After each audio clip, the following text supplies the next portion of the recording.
Part 1, Chapter 2. 2. As he put his hand to the doorknob, Winston saw that he had left the diary open on the table. "Down with Big Brother" was written all over it, in letters almost big enough to be legible across the room. It was an inconceivably stupid thing to have done. But, he realized, even in his panic he had not wanted to smudge the creamy paper by shutting the book while the ink was wet. He drew in his breath and opened the door. Instantly a warm wave of relief flowed through him. A colorless, crushed-looking woman, with wispy hair and a lined face, was standing outside. "Oh, comrade," she began in a dreary, whining sort of voice, "I thought I heard you come in. Do you think you could come across and have a look at our kitchen sink? It's got blocked up and—" It was Mrs. Parsons, the wife of a neighbor on the same floor. Mrs. was a word somewhat discountenanced by the party. You were supposed to call everyone comrade, but with some women one used it instinctively. She was a woman of about 30, but looking much older. One had the impression that there was dust in the creases of her face. Winston followed her down the passage. These amateur repair jobs were an almost daily irritation. Victory mansions were old flats, built in 1930 or thereabouts, and were falling to pieces. The plaster flaked constantly from ceilings and walls, the pipes burst in airy hard frost, the roof leaked whenever there was snow, the heating system was usually running at half steam when it was not closed down altogether from motives of economy. Repairs, except what you could do for yourself, had to be sanctioned by remote committees which were liable to hold up even the mending of a window pane for 2 years. "Of course it's only because Tom isn't home," said Mrs. Parsons vaguely. The Parsons flat was bigger than Winston's, and dingy in a different way. Everything had a battered, trampled-on look, as though the place had just been visited by some large violent animal. Games impedimenta, hockey sticks, boxing gloves, a burst football, a pair of sweaty shorts turned inside out, lay all over the floor, and on the table there was a litter of dirty dishes and dog-eared exercise books. On the walls were scarlet banners of the Youth League and the Spies, and a full-sized poster of Big Brother. There was the usual boiled cabbage smell, common to the whole building, but it was shot through by a sharper reek of sweat, which one knew this at the first sniff, though it was hard to say how was the sweat of some person not present at the moment. In another room someone with a comb and a piece of toilet paper was trying to keep tune with the military music which was still issuing from the telescreen. "It's the children," said Mrs. Parsons, casting a half-apprehensive glance at the door. "They haven't been out today, and of course—" She had a habit of breaking off her sentences in the middle. The kitchen sink was full nearly to the brim with filthy greenish water which smelt worse than ever of cabbage. Winston knelt down and examined the angle joint of the pipe. He hated using his hands, and he hated bending down, which was always liable to start him coughing. Mrs. Parsons looked on helplessly. "Of course if Tom was home he'd put it right in a moment," she said. "He loves anything like that. He's ever so good with his hands, Tom is." Parsons was Winston's fellow employee at the Ministry of Truth. He was a fattish but active man of paralyzing stupidity, a mass of imbecile enthusiasms, one of those completely unquestioning, devoted drudges on whom, more even than on the thought police, the stability of the party depended. At 35 he had just been unwillingly evicted from the Youth League, and before graduating into the Youth League he had managed to stay on in the Spies for a year beyond the statutory age. At the ministry he was employed in some subordinate post for which intelligence was not required, but on the other hand he was a leading figure on the sports committee and all the other committees engaged in organizing community hikes, spontaneous demonstrations, savings campaigns, and voluntary activities generally. He would inform you with quiet pride, between whiffs of his pipe, that he had put in an appearance at the community center every evening for the past 4 years. An overpowering smell of sweat, a sort of unconscious testimony to the strenuousness of his life, followed him about wherever he went, and even remained behind him after he had gone. "Have you got a spanner?" said Winston, fiddling with a nut on the angle joint. "A spanner," said Mrs. Parsons, immediately becoming invertebrate. "I don't know, I'm sure. Perhaps the children." There was a trampling of boots and another blast on the comb as the children charged into the living room. Mrs. Parsons brought the spanner. Winston let out the water and disgustedly removed the clot of human hair that had blocked up the pipe.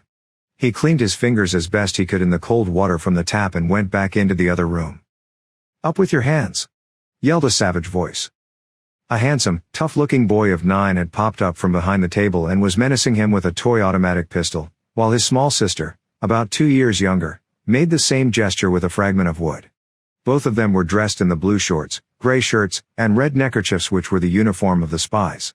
Winston raised his hands above his head, but with an uneasy feeling, so vicious was the boy's demeanor, that it was not altogether a game. "You are a traitor!" yelled the boy. You're a thought criminal. You're a Eurasian spy. I'll shoot you, I'll vaporize you, I'll send you to the salt mines. Suddenly they were both leaping round him, shouting traitor and thought criminal, the little girl imitating her brother in every movement. It was somehow slightly frightening, like the gambling of tiger cubs which will soon grow up into man-eaters. There was a sort of calculating ferocity in the boy's eye, a quite evident desire to hit or kick Winston and a consciousness of being very nearly big enough to do so. It was a good job it was not a real pistol he was holding, Winston thought. Mrs. Parsons' eyes flitted nervously from Winston to the children, and back again. In the better light of the living room he noticed with interest that there actually was dust in the creases of her face. They do get so noisy, she said. They are disappointed because they couldn't go to see the hanging, that's what it is. I'm too busy to take them. And Tom won't be back from work in time. Why can't we go and see the hanging? Roared the boy in his huge voice. Want to see the hanging? Want to see the hanging? Chanted the little girl, still capering round. Some Eurasian prisoners, guilty of war crimes, were to be hanged in the park that evening, Winston remembered. This happened about once a month, and was a popular spectacle. Children always clamored to be taken to see it. He took his leave of Mrs. Parsons and made for the door. But he had not gone 6 steps down the passage when something hit the back of his neck, an agonizingly painful blow. It was as though a red-hot wire had been jabbed into him. He spun round just in time to see Mrs. Parsons dragging her son back into the doorway while the boy pocketed a catapult. Goldstein! Bellowed the boy as the door closed on him. But what most struck Winston was the look of helpless fright on the woman's grayish face. Back in the flat he stepped quickly past the telescreen and sat down at the table again, still rubbing his neck. The music from the telescreen had stopped. Instead, a clipped military voice was reading out, with a sort of brutal relish, a description of the armaments of the new floating fortress which had just been anchored between Elsland and the Faroeslands. With those children, he thought, that wretched woman must lead a life of terror. Another year, 2 years, and they would be watching her night and day for symptoms of unorthodoxy. Nearly all children nowadays were horrible. What was worst of all was that by means of such organizations as the spies they were systematically turned into ungovernable little savages, and yet this produced in them no tendency whatever to rebel against the discipline of the party. On the contrary, they adored the party and everything connected with it. The songs, the processions, the banners, the hiking, the drilling with dummy rifles, the yelling of slogans, the worship of Big Brother, it was all a sort of glorious game to them.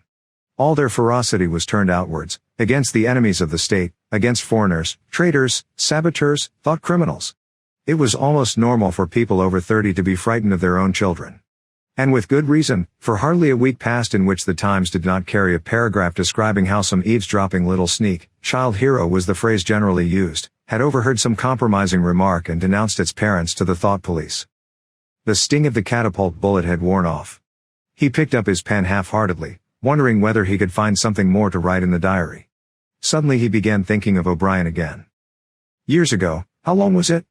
7 years it must be, he had dreamed that he was walking through a pitch-dark room. And someone sitting to one side of him had said as he passed, "We shall meet in the place where there is no darkness." It was said very quietly, almost casually, a statement not a command. He had walked on without pausing. What was curious was that at the time, in the dream, the words had not made much impression on him. It was only later and by degrees that they had seemed to take on significance. He could not now remember whether it was before or after having the dream that he had seen O'Brien for the first time, nor could he remember when he had first identified the voice as O'Brien's. But at any rate the identification existed. It was O'Brien who had spoken to him out of the dark. Winston had never been able to feel sure, even after this morning's flash of the eyes it was still impossible to be sure whether O'Brien was a friend or an enemy. Nor did it even seem to matter greatly. There was a link of understanding between them, more important than affection or partisanship. "We shall meet in the place where there is no darkness," he had said. Winston did not know what it meant, only that in some way or another it would come true. The voice from the telescreen paused. A trumpet call, clear and beautiful, floated into the stagnant air. The voice continued raspingly. "Attention. Your attention, please. A newsflash has this moment arrived from the Malabar front. Our forces in South India have won a glorious victory. I am authorized to say that the action we are now reporting may well bring the war within measurable distance of its end. Here is the newsflash." Bad news coming, thought Winston. And sure enough, following on a gory description of the annihilation of a Eurasian army, with stupendous figures of killed and prisoners, came the announcement that, as from next week, the chocolate ration would be reduced from 30 grams to 20. Winston belched again. The gin was wearing off, leaving a deflated feeling. The telescreen, perhaps to celebrate the victory, perhaps to drown the memory of the lost chocolate, crashed into Oceania, 'tis for thee. You were supposed to stand to attention. However, in his present position he was invisible. Oceania, 'tis for thee gave way to lighter music. Winston walked over to the window, keeping his back to the telescreen. The day was still cold and clear.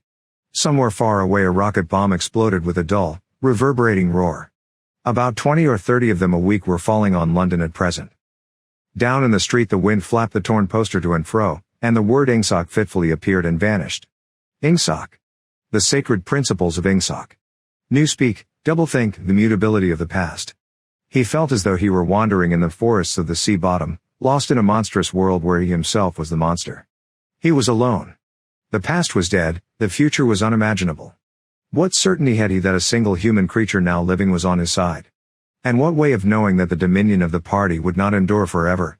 Like an answer, the three slogans on the white face of the Ministry of Truth came back to him. War is peace. Freedom is slavery. Ignorance is strength. He took a 25-cent piece out of his pocket.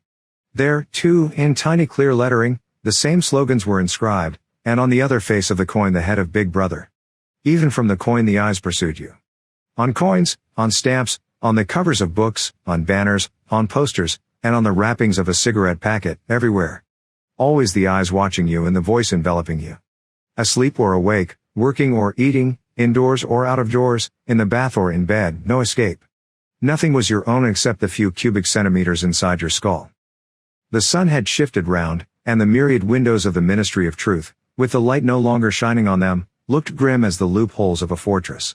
His heart quailed before the enormous pyramidal shape. It was too strong, it could not be stormed. 1,000 rocket bombs would not batter it down. He wondered again for whom he was writing the diary. For the future, for the past, for an age that might be imaginary.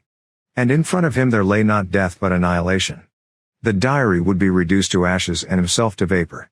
Only the thought police would read what he had written before they wiped it out of existence and out of memory. How could you make appeal to the future when not a trace of you, not even an anonymous word scribbled on a piece of paper, could physically survive? The telescreen struck 14. He must leave in 10 minutes. He had to be back at work by 14:30.